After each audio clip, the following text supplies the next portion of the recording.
Ecco, siamo qua con il Presidente Patriarca, 8ª edizione, si può dire qualcosa? Sicuramente sì,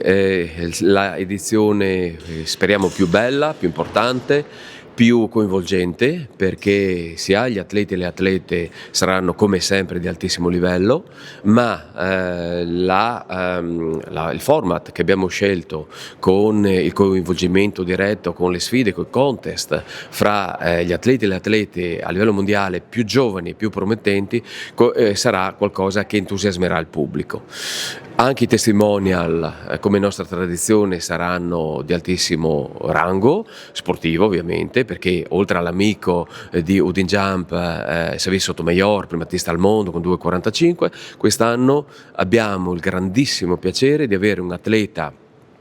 iconico come Gianmarco Tamberi, Jimbo Tamberi. È difficile descrivere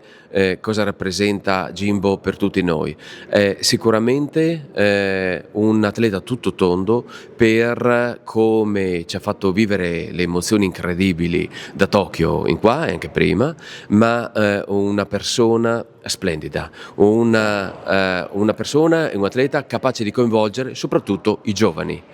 E quindi il progetto di Alessandro Talotti continua ad evolvere, a crescere nel modo migliore, con il coinvolgimento delle scuole, con la presentazione dei libri, quindi con l'aspetto culturale, con